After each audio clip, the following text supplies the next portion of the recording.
Ընկերներ ողջույն, ընդհատակից սրիչները շարունակվում են։ Այսօր խոսելու ենք կրծվել է նորաձևը արշավի մասին, բայց մինչ այդ առաջարկում եմ բաժանին օգտագործել մեր YouTube անալիքին, հավանել, տարածել ընդհատակից զրույցները, ինչը շատ կարևոր է մեր նախաձեռնության համար։ Գիտեք, այս կրծվել է նորաձևը արշավի մասին արդեն շատ է խոսվել, ես եմ խոսել, իմ կարծիքը իմ զարմանքը ցածում է եւ զայրույթը տարբեր առիթներով արտահայտել եմ, բայց այս անգամ ինչի համար որոշեցի խոսել, որովհետեւ տեսա, որ այդ միջոցառումը անցկացվում է Մատենադարանում,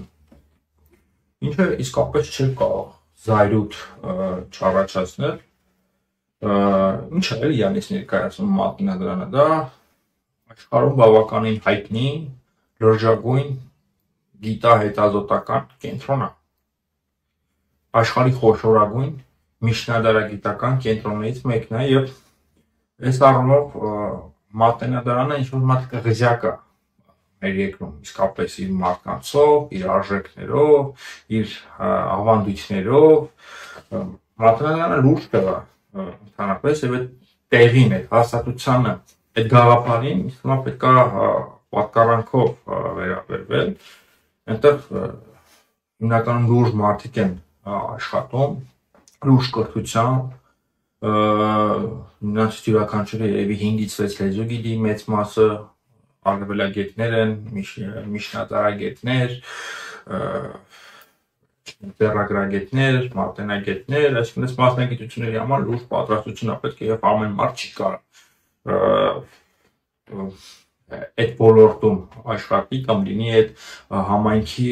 անդամ, ամեն երկրորդը կարող է ներկայանալ որպես պատմաբան, ելնի եթերով շարժ խոսա, ինչ-որ դատողություն անի, բայց Մատենադարանը մի քանի լեվել ավելի լուրջ տարածք է եւ հիմա կրծվել է նորաձևը արշավը, նախաձեռնությունը գնացել է այսպիսի լուրջ հաստատություն, որն է Մատենադարանը եւ այնտեղ զբաղվում են իրենց սկիսագրագետ, իրենց վոլգար քարոզությամբ պարզունալ դպրոցական ճշմարտությունների քննարկումներով, սա իհարկե ծիծաղելի է եւ նաեւ զարմանալի է այս առումով մատենադարանցիների լրությունը, նոր ասեցի չէ, այնտեղ ինչ պատրաստված, կրթված, լեզուներ իմացող մարդիկ են եւ որևէ մեկը չի ասում, ախր այս ինչ է կանում, ոնց կարելի է այսպիսի բան անել, այնել Մատենադարանում։ Միթե Մատենադարանը այն տեղն է, որտեղ այդ պարզունակ, դպրոցական, պրիմիտիվ, վուլգար, տրիվիալ ճշմարտությունները պետք է քննարկվեն։ Եվ ես էլի մնում եմ իմ կարծիքին, որ Հայաստանի ամենահետադիմական, ամենառեպրեսիվ հատվածը շարունակում են մնալ այս կրթված մարդիկ, որոնք անհաղորդ են երկրում տեղի ունեցող իրավիճակին, չեն խոսում։ Իհարկե իրաց այդ գիտահետազոտական հիմնարկներում սուրճ խմելուց քաղաքական բամբասանքով լավ զբաղվում են, բայց երբեք այդ քաջությունը, խիզախությունը, վճռականությունը չկա, որ հենեն ասեն, այս ինչ է կանում։ Վառ օրինակ, այս երկիրը Հայաստանի Հանրապետությունը տասնամյակներ շարունակ պատմաբաններ, ցեղասպանագետներ է պատրաստել եւ գործող իշխանությունը արդեն որևէ անգամ կասկածի տակ է դնում ցեղասպանության փաստը, ցեղասպանության հետ կապված վիճելի դատապարտելի մտքեր է արտահայտում, բայց ընդհանրապես մի հոգի է արձագանքում ցեղասպանագետներից Սուրեն Մանուկյանը, արկուպատիվ է, ուր են մյուսները, ընդհանրապես ուր են այդ գիտնականները, ուր են մասնագետները, թող ինձ ներեն, իմ ավագ գործընկերները, ես նրանցից շատերի մոտ թզուկ եմ եւ գիտելիքներով եւ իմացությամբ, բայց իրանք զբաղվում են քաղաքական բամբասանքով, իրենց կաբինետներում, լուրջ շշուկով, որ հանկարծ իրենց ոչ մեկ չլսի։ Սա ինձ թվում է շատ դատապարտելի փորձառություն է, մենք տեսնում ենք, որ այդ մտավորականի, ինտելեկտուալի այդ պատասխանատվությունը չկա մեր միջավայրում, այսինքն իրենք իրենց պատասխանատու չեն համարում մասնակից դառնալ հանրային կյանքին եւ իրենց չափազանց կարևոր տեսակետը հնչեցնել հանրային գործընթացներում։ Ինչևից է, եւ մի փոքր խոսենք կրծվել են նորաձևի նախաձեռնության մասին, ինչ են արել, ինչ են անում։ Աննա Հակոբյանը, Նիկոլ Փաշինյանը իրենց ելույթներում անդադ փորձում են հողում անել դասականներին, Վանո Սիրադեղյանին, Հրանտ Մաթևոսյանին, խոշորագույն արձակագրին,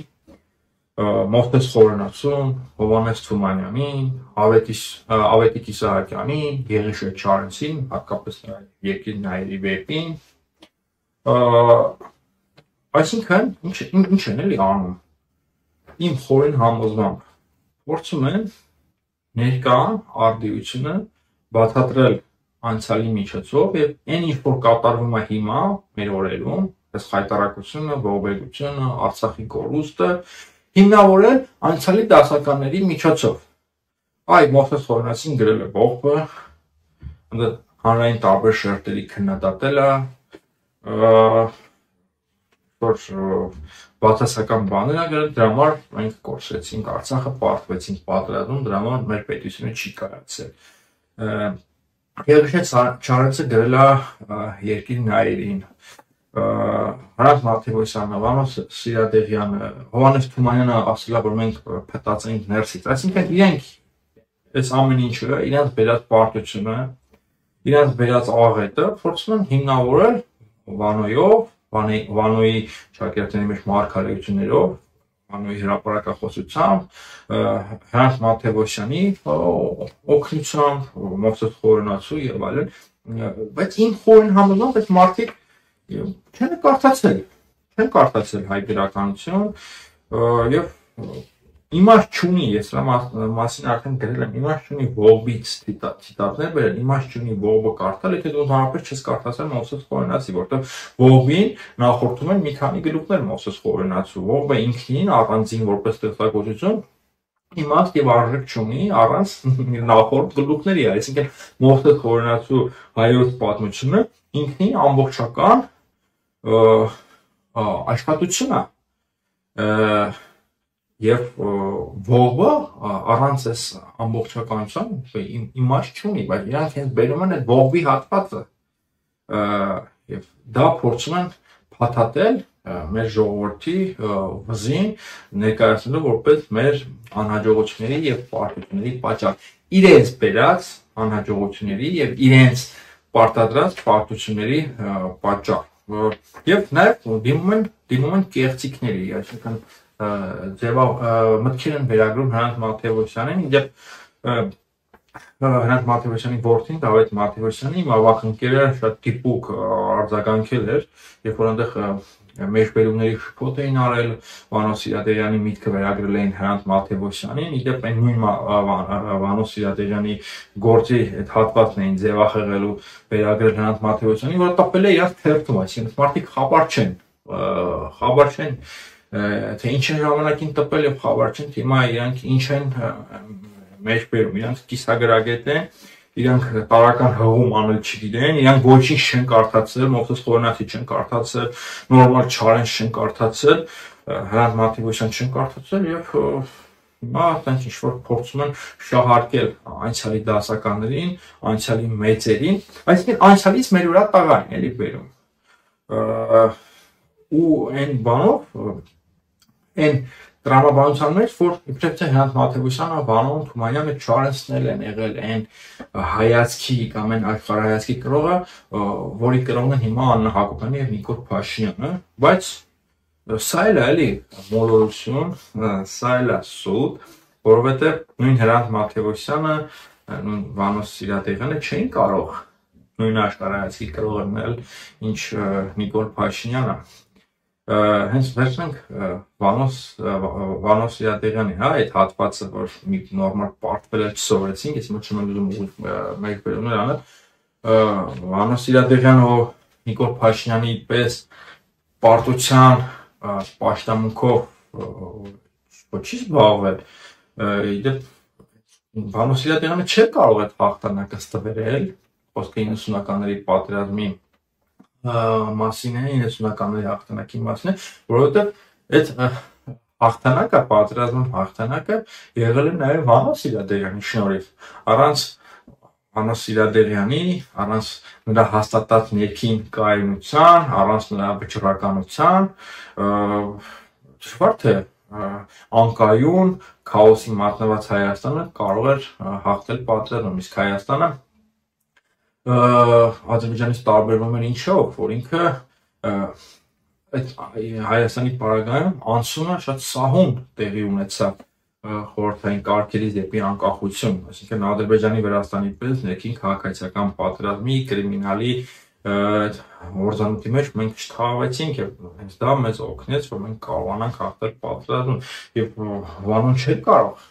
հաղթանակը ստվերել ընդհակառակը Վանոյի հրապարակախոսության մի զգալի մասը, որից նայի մեջ բերել էին Նիկոլ Փաշինյանը եւ Աննա Հակոբյանը, ուրիշ բանի մասին է, նա քննադատում է այն մարդկանց, ովքեր ստվերում եւ արժեզրկում են հաղթանակը, ովքեր ամեն ինչ արել են, որ մենք կորցնենք գիտակցությունը, կորցնենք հաղթանակողի գիտակցությունը, արժեզրկենք, ոչնչացնենք, չվերագրենք դա Լևոնին, ասենք Լևոնը խաբար չէր, ՀՀԿ-ն խաբար չէր եւ այլն, Վանոն էս ամեն ինչի մասին է գրել, Վանոն չէր կարող, Հրանտ Մաթեւոսյանն էլ չէր կարող եւ ես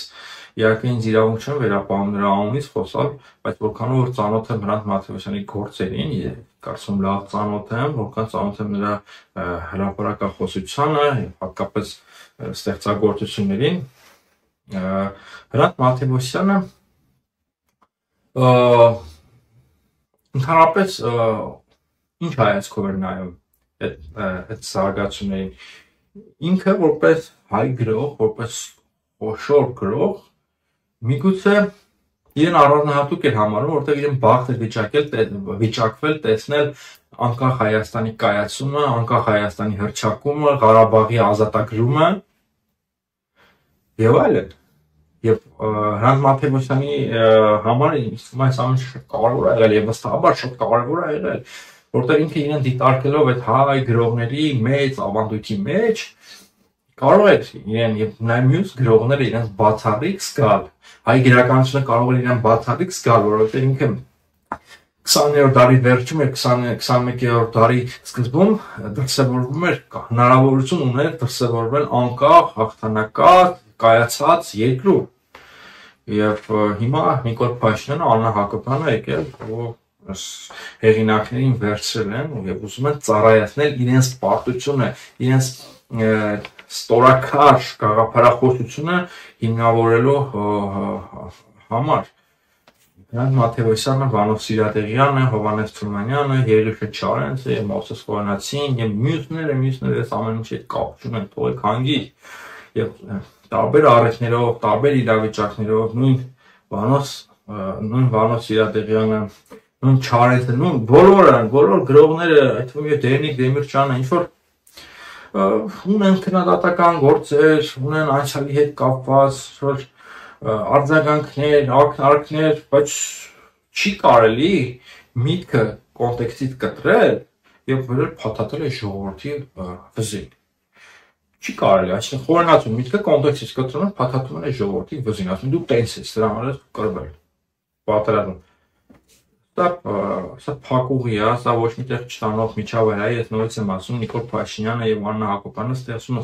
փորձում են ոչնչացնել նախկին մշակութային միջավայրը, նախկին ինքնությունը եւ ստեղծել այնպիսի մի միջավայր, որտեղ իրենց գործողությունները, իրենց քաղաքականությունը, իրենց ձախողումները այլևս կդիտարկվեն լեգիտիմ եւ կդիտարկվեն նորմալ, այսինքն այն ինչ որ հիմա Նիկոլ Փաշինյանը անում է, Փիլիսոփա Աշոտ Ոսկանյանն էս միտքը ասել, այս այսինքն ճշգրիտ է, մեր իրականության ամենաճշգրիտ, ամենահաղորդակցված միտքն է, որ Նիկոլ Փաշինյանը փորձում է ստեղծել այնպիսի մի միջավայր, որտեղ ինքը իր արարքները դիտարկում է որպես նորմալ եւ որպես բարոյական։ Այլ միջավայրում Նիկոլ Փաշինյանի արարքները, Նիկոլ Փաշինյանի բերած պարտությունը, նրա հռետորաբանությունը չի կարող լինել բարոյական։ Եվ հիմա իրանք այս միջավայրն են ձևավորում եւ այս կրթվել են նորաձև նախաձեռնության միջոցով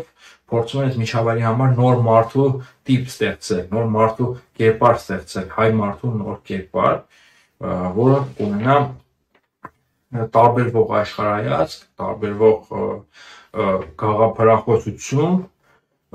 կհամարի, որ Արցախը միշտ եղել է Ադրբեջան, որ ռուսները մեզ դավաճանել են եւ Ռուսաստանը մեր թշնամին եւ մեր ժողովուրդն է մեղավոր, որտեղ եղել է հայրենասեր, դրա մասին իրենց մեկնաբանությամբ գրել են Մովսես Խորենասին, Թումանյանը, Չարենցը, մենք ներսից փտած ենք, Իսահակյանը լախլակը գա Հոկուսով, Մաթեոսյանն է գրել Վանոն, մի խոսքով ամեն ինչ խառն իրար, որ ամեն ինչը լեգիտիմացնեն եւ սա է, եւ ինչ թվում է այս գաղափարական մշակութային դիվերսիայի դեմ պետքա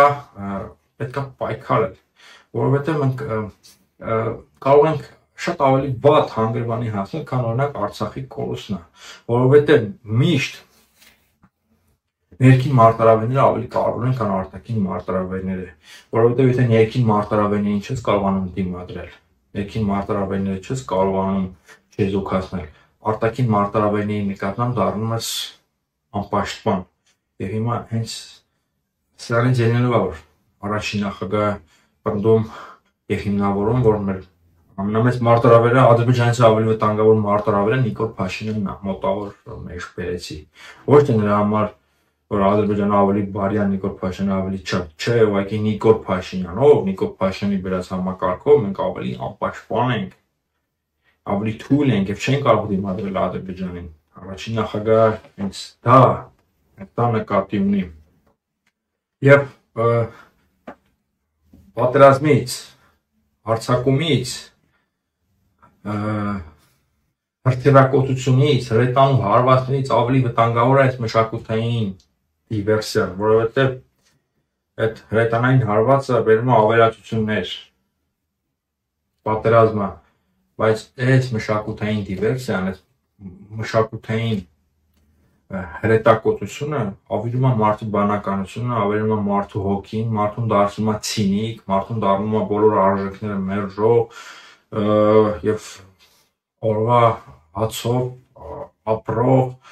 ինչ-որ մատ կենթանի, Մաթեոսյանի ասած հիշողությունից զրկված, այսինքն անասուն, կներեք, եթե վիրավորական եմ ասում։ Թերևս այսքան է, շնորհակալ եմ, պետք է կարողանանք պաշտպանվել այս դիվերսիայից, մշակութային դիվերսիայից, եւ հենց այս թողարկումն էլ, հենց այս էպիզոդն էլ ընդհատակի զրույցների այդ նպատակը ուներ։ Ինչևիցե առաջարկում եմ բաժանորդագրվել մեր YouTube ալիքին, հավանել, տարածել մեր ընդհատակից զրույցները, շնորհակալ եմ, լավ եղեք։